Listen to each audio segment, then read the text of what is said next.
As Ramsey said, my name is Wade. I'm co-founder, CEO at Zapier. Like Zapier, what he said was easy way to connect APIs, connect different services. When Mike asked me to talk here today, I thought, hey, an easy thing. It's a good tech crowd.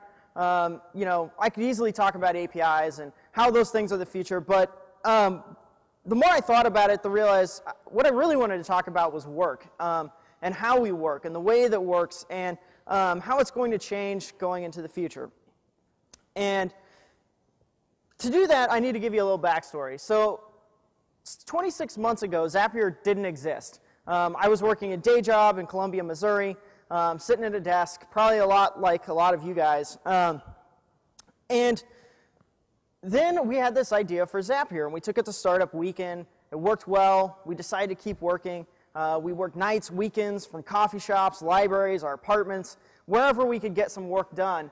We would try and get something done to keep Zapier moving forward. And over time, we got a few customers, turned into 100 customers, and we decided, hey, we'd really like to blow this up. So we applied to Y Combinator in June of 2012.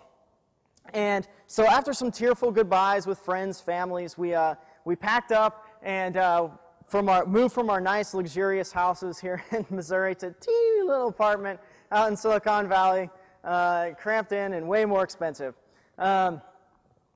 And started in YC. And over the course of 3 months, we dedicated all our hours, nights, weekends, everything to working on Zapier. And it paid off. Things went really well, progressed nicely. But then at the end of YC, we ran into a bit of a problem. And that problem was my co-founder, Mike. You see, he was in love with a girl. And Michelle, she lived back in Columbia, Missouri, and she still had 1 year left in law school. And so Mike really didn't want to be apart from her for the entire year. And so we had to make this decision, and that was, one, we could either force Mike and say, like, hey, you need to choose between this company that you've helped build or this girl that you love. Or we can try and set up our team as a distributed team. And so I started researching how other teams work in distributed settings. So, companies like GitHub and Automatic and 37 Signals and a lot of these great companies around the world are setting up as distributed teams. And we started to study their models, understand what's working for them, what's not working for them, and think about how are we going to build a company and not just a product that's distributed. And the thing we realized is we thought we could make it work. And to top it off, if we were going to hire in Silicon Valley, we'd only been there for a few months, didn't actually know that many people. So the smartest people we actually knew were back here in the Midwest, ironically. And so we were like, let's do this. Let's build a distributed team. And so one by one, we actually added employees in Columbia, Missouri, Chicago, Illinois, Omaha, Nebraska, now up to a team of 8, and making remote work. And over the course of the last 26 months, I'm just as convinced as ever that remote work is the way to go. And a lot of people tend to agree with me, including Richard Branson, of all people. So what I'm going to talk to you a little bit today is how to actually, why I think remote work is the natural way to work, and not something that's for just side projects and kind of the small-time business. I think real businesses can be built with remote teams. So the first reason I think this, and perhaps the most obvious one, is that being a remote team allows you to work with the best people in the world, no matter where they're located. If you restrict yourself to hiring and working with people who are in a 30-mile radius, you instantly eliminate 99% of the smartest people in the world from ever getting to work with you. On top of that, if you're working with somebody and they have a life event, maybe they have a new relationship, maybe they need to move because to take care of their parents or something like that, you instantly force them to stop working with you because they have to leave that 30-mile radius. And not getting to work with smart people because of geography seems like a pretty silly reason to not get to work with somebody. So getting to work with smart people, that's reason number one. Reason number two, remote work is actually more productive. So think about when you get your best work done. For me, it's at 6:30 in the morning. Before anyone else is awake, I can sit down and work on the 1-2 most important things for Zapier during the day. For my co-founder, Mike, that's 11 p.m. at night till 3 a.m. in the morning, when everyone's asleep and no one can bother him. And he's able to get his work done. And if you think about it, that's similar for most of humanity. We don't do our best work crammed at this 8 consecutive hours from 9 to 5. We'll do some good work in the morning for a couple hours, take a break, then maybe get back to it a little bit later, and then maybe finish some stuff up in the evening. Every person is a little bit different. On top of that, by being distributed, you allow people to have optimized their work environment for themselves. So you can have the lights bright or you can have the lights dim. You can have it hot or you can have it cold. You can have a dog or a cat with you if you like. Your environment is entirely optimized for yourself to be productive. Instead of in a co-located facility where the environment is optimized for the masses. It's a one-size-fits-all environment. And by doing so, you actually create an environment that's not particularly great for anyone to actually get any work done. So people are more productive when they're able to work remotely. Third, remote working is more human. So up here, this is a picture of my teammate Micah, his little puppy dog, with the saddest puppy dog eyes I think I've ever seen. So an interesting story about this. This past summer, Jules is her name, had a bit of an emergency. And she was quite sick and had to visit the vet multiple times. Now, had Micah been working for a company that wasn't co-located, it would have required him to leave his job during the day, which is about a 30-minute commute, get back home, take Jules to the vet, bring her back home, then go back to work, and worry if Jules was going to be all right at home by herself during the day. And on top of that, he probably might have had to take some sick time, might have had to take some vacation time, had to worry about what his bosses thought back at the office, had to worry about the stress of just organizing it all. It would have been a pretty stressful period. But because he was working in a distributed team, all he had to do was jump in a campfire and say, hey guys, I need to take care of Jules. And we said, no problem, Micah, we've got you covered. And so he was able to take care of Jules, watch her while he was at home, and later that evening, he got on, finished the rest of the work that he needed to do, caught up, was able to be productive at the best time of the day for him. And remote work allows you to be human like this. So when things come up in life, when the most important things happen, you're able to experience those things. You're not forced to work some arbitrary 9-to-5 job because that's what society dictates jobs should be like. Number 3, so working distributed actually allows you to have a local presence all across the world, which is one of the more interesting things that happens with distributed teams. In the past, to actually have a local presence in a lot of different places, you had to be a huge multinational company, and you had to have franchises in all these different areas.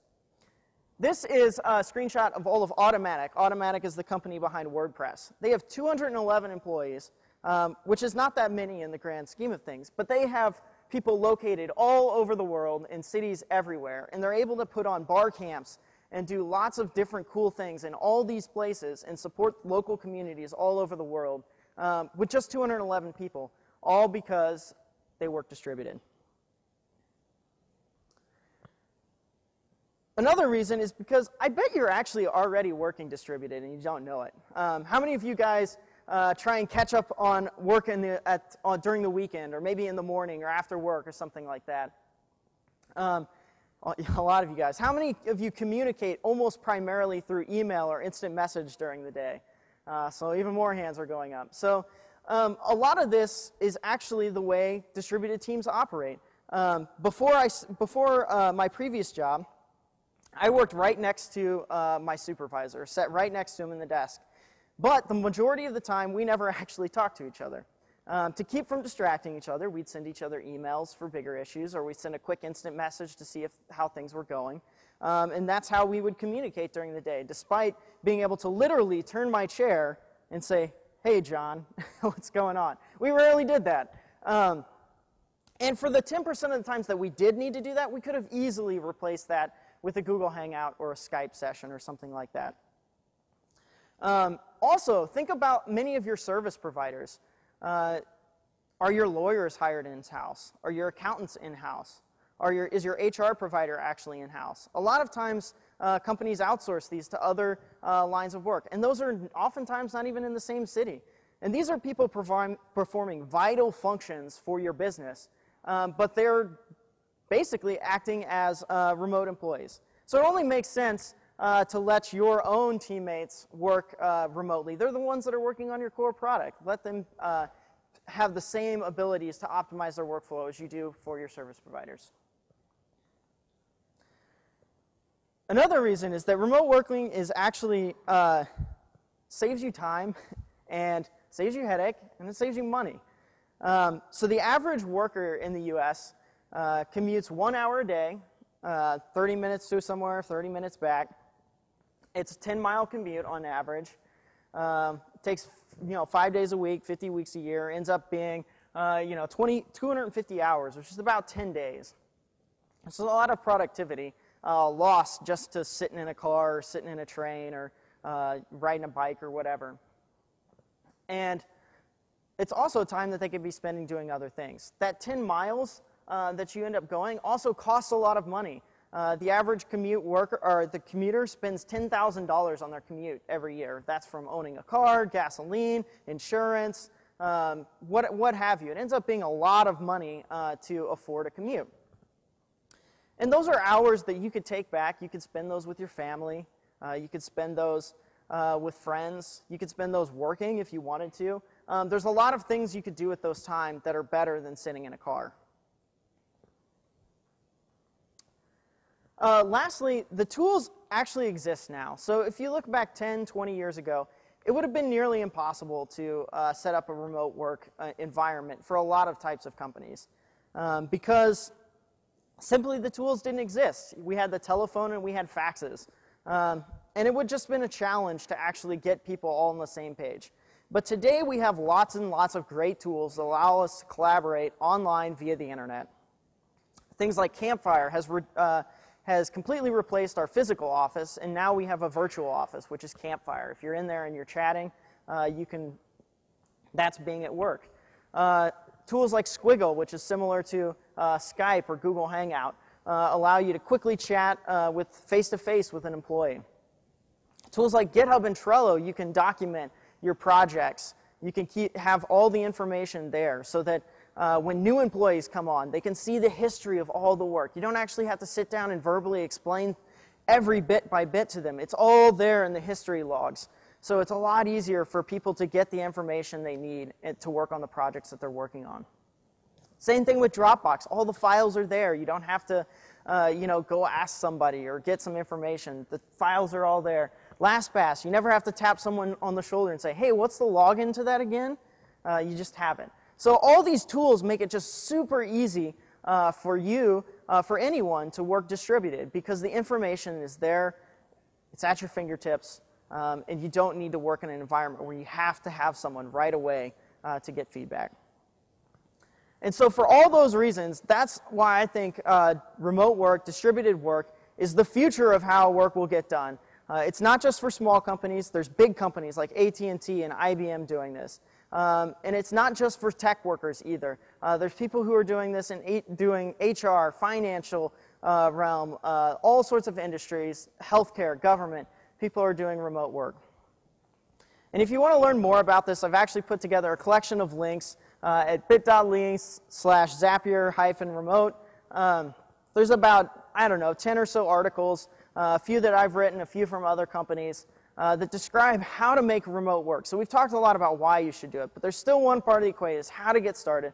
A lot of those links will cover how you can get started with remote work, how you can test the waters in your own companies if you haven't done it before, in a way that's not going to be scary, in a way that's not going to, make sure that your company falls apart. You can test it safely. And so that's why I think remote work is the future. So I'm at Wade Foster on Twitter. You can always ask me questions. Wade@Zapier.com if you have any questions. And we have actually, I think, a little bit of time now to take questions. So I'm happy to have those if anyone has them.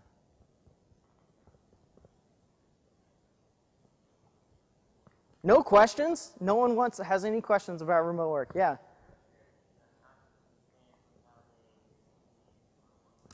So the question is, what is my stance on why Yahoo eliminated remote working? So that is a great question. And lots of words have been written on this. I actually think in their case, it was actually a management problem. They were so worried about what the remote workers did. They didn't have systems or processes set up to see what was going on. Most of their workforce, 99% of it, was actually co-located. A very small percentage was working remotely, which likely caused a lot of problems.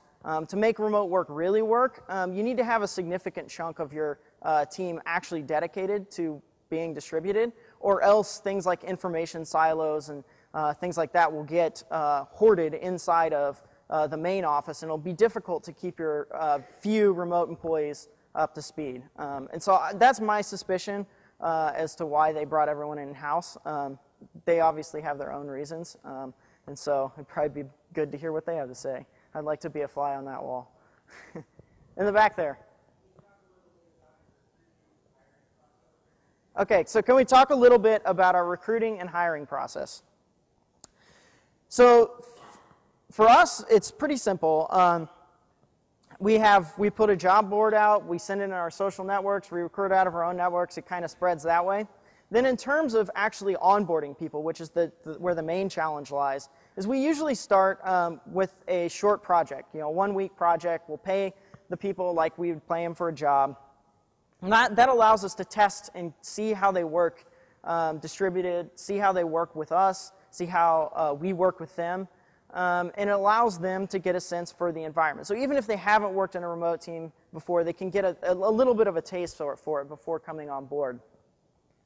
And that's one of the key things about working remotely, is just to see if someone can get a job done. It's not about, are you sitting in the office or are you not sitting in the office, or, were you, properly, did you do some political thing the correct way inside the office? It's, can you get work done? And so that's why when we hire people, we focus on that 1-week, 2-week project to see if they can get something done and if they can get it done well. Yeah? Great question. How do you replicate the whiteboard stand-up meeting? So one thing is the whiteboard stand-up meeting is important, but they actually happen less frequently than you would think. A whiteboard stand-up meeting is great for brainstorming things. However, as a company, most of the work you do is actually just making small improvements to things that you already do. So 99% of the work is just improving things, executing on things. The idea portion where you're doing whiteboarding happens less often. And so what we actually do is 2-3 times a year, we actually get together in person. We'll fly out to everyone out to some cool location, and we'll sit down, and that's where we'll have a lot of our bigger picture discussions. Now, in terms of just like general improvements over like small mock-ups, things like that, we use screenshots, post them in Campfire, commenting on them. P2 is a WordPress theme. It lets you have inline commenting, work kind of like Reddit.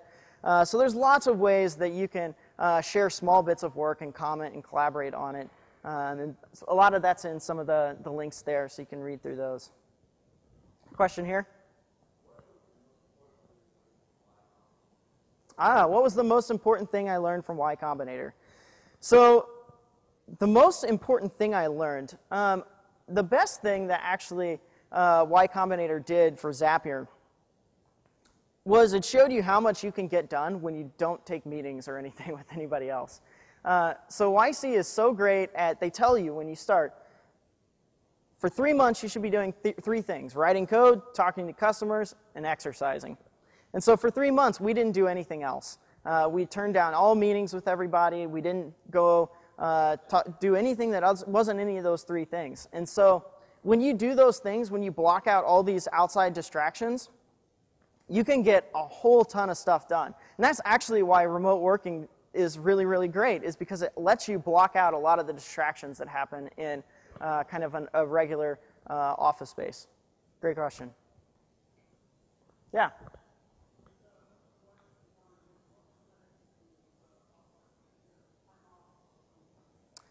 So the question is, what sort of benefits do you offer in a remote environment for time off and things like that? So we actually have a minimum 2-week vacation policy. So a lot of companies have the unlimited vacation policy. But what we found was unlimited actually means no one takes any because they actually worked too much. And so we actually force people to take some time off to reflect. We also offer some of the standard benefits, healthcare, things like that. But other cool things that you can do in a remote team are things like buy their gear for them, give them some money to help set up their office, to customize it and get it to the way they like it. There's a service called Uncover, which allows you to get perks. And so all of our employees are able to get like Spotify premium subscriptions or RDO subscriptions of their choice, because listening to music is a cool thing to do while you're working for a lot of our teammates. And then we also bring everyone out to those trips twice a year, where we went to Seattle once, we went to the Bay Area another time. And those are just a lot of fun. You get work to do, but you can also do fun stuff while you're there. We go, hike Mount Rainier and things like that. So there's lots of interesting things that you can do for perks that don't require you to be in the same location. Good question. Yeah, over here. Honestly, if you look at the numbers, YC is just far and away, in terms of past performance, blowing away other accelerators. PG, we're just huge man crush on him. And yeah, I mean, Dropbox, Reddit, Airbnb, Wufoo, Heroku. Yeah, go to seed-db.com and you can see stats on the different accelerators. And they outperformed all of them by far. I think I'm getting the look, so we might have time for one more question, but other than that, okay, last one. What's that? We actually haven't, but I did see a study where IBM, who does have their, I'm not sure the exact number of teammates that are working, they call it teleworking, but I think it's around 40% of their employees. I'm not 100% sure. We need to fact check there. But when they did that, they sold a lot of their office space, and it added up to be over like $1 billion in sales there. And then they save over $100 million every year by not having to have that office space. They reduced. Yeah, so I mean, it's huge savings for them. For us, it's a big savings. We don't have to go out and worry about finding office space and paying insurance on it and doing all sorts of things that are a hassle for us that are just distracting and not working on Zapier, which is the thing we'd rather be doing. So that's the biggest thing for us, is we just don't have to worry about it. Cool. Thanks, everybody. I really appreciate your time.